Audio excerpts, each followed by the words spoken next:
Whatalofa atu nitu la le auri. Salo ngata le tula tas. Alelo ke I le tas fo yo no fanga patungo fi nei US nei faingo le Christian Mountain. Mane fo yo mai yo fo yes fanau no pa pena me se fo fanau. Alelo ke I no ke pu ko le ufale la. Le wo me tonu I le Christian Mountain. Ma ia. Solo ko kongu I. Fo la inga le le yo o me po e no Cristo man, perché io fai un Cristo. Un Cristo ale. For the inga le mate tonu a fafo. Hey, how are you? I'm good. Okay. Na ala. Yeah, so Emma. Hello Emma. Hi Uncle. I'm good. Hi everyone. Hi. What is it? Is that a photo? It's a video. A video. We'll take a photo too. Yeah, Emma le onga. Uncle, where are you going to put that? I'll put it in my page. So, can you explain to us what happened here? This is my daughter's first birthday, my first daughter. Yes. We're celebrating with everyone. We're at a park Yeah.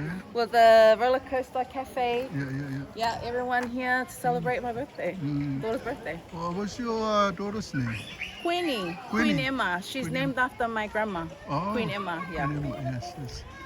I heard you went to Samoa last 2 weeks. How's Samoa? Good. Good. The only thing was driving Uncle's car. Oh, did you? Yeah, I was getting all the hate. Everyone beeping at me. I mean, they love me. Telling me they love you, all right? Yeah, they love me.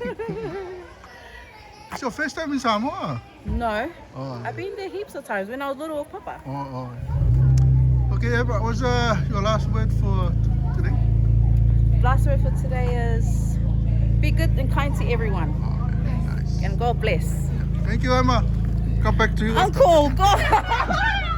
We'll come back to you later. Lido playground for the little one. But ole tulanga ia I no whanga lea ia o se ole kare aku kongu. Ole mahi kongu ole raki ei. Au se mai playground ngare ia mo au small ia. Emma saying so ole train. So that's what you're looking at. You're looking for you. Okay. Hey, your mom. Ole la fa ka le kule train so. Ale la so le vale ku ka ken fo wo ka wo me I no fa. Ja, wait to ma ni ala yo. Mai Venezuela aqui. No fangare foi no le Christian Mountain. Ja, le Cristo ongai. Ke lo me Cristo uma. Ele le Cristo a method fenemy. Le Cristo Mountain. Le Cristo. No I o ma e yaka e o fale me ton ko ka. Voi dinosaur. Dinosaur. Ko ka dinosaur le. Ma nei vai no fanga era no po atu nei ata. Yo nei video. Yo no tulanga fale le au. Ai ka mai. Yo mai ta fa o ila le olo se manga ia. O ila le ko kere ka mai ka fa sole. Ele ki o foi lá com nice. Tá longa na ka aloi. Manga ia ro kamale ola. So solo aku ko nga. Kele nga so. Ele ki o foi lá mai ki o lo telo meta aloi fa fi la tu. Me sa ka ni le tu a onga. Verso bulmuli na tu a nga ine a pilani filo fo. Ai malo pengi malanga kiofen so kiofen penny it's Nico's son so kiofen's name Samoa. Whoa, pretty, very pretty, man. All right, see you guys later. Kailo pe kongi ngai me pe pe kongi kailo isi fisire pe kongi ya ale o ko kai mana yo tulanga na me ta fa o to telo to mutina ya e ma mai na lo ma yo o foi mais fala ainda aí aquele o vai ainda mo como ya oi aí lá me kakare kalang pe ela me kakare kalang pe ale It's Samoa, it's Kamasi. Hello, brother. Are you a Samoan? Is that your daughter? Huh? My daughter. This Oh. is Maya. Maya. My family. Oh, Maya. Say hi, baby. Say hi to the camera. Same mom or different mom? Same If you other kids, same. Same mom. Yeah. Hey, what's your name? What do you want? Maya. Maya. Hi, Maya. Say hi, baby. How old are you? Nearly one. One. Where's your mom? Yeah. Bên Samoa, mà nó chẳng nó phà. Samoa. You Samoa or Filipino?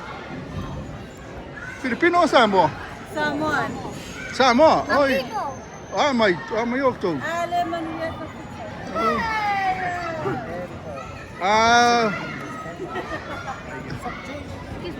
Sorry. Olha, mana yo le ni fang. Le po lu aka. Happy first birthday, Happy. Is your mom or your sister?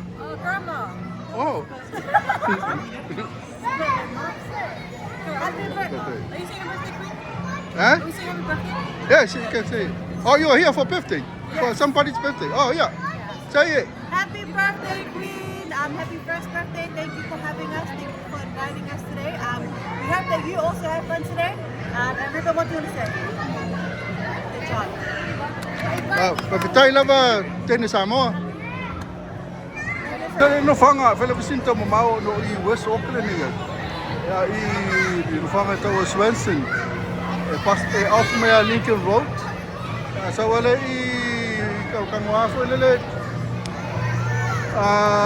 Kusi lalo ile Crystal Mountain. Sa wala la ile mo le ma Crystal Mountain. Ma ia. Pas ma ni. Ia me we te e to mati la material ma yo. Ele va solo mai si na mia laughing clown. Ya le na pa ni so. Le ka alo to mati. Yang ada tong yang tike lima gate. Pero mai are furi so se me la na ko le si la tu.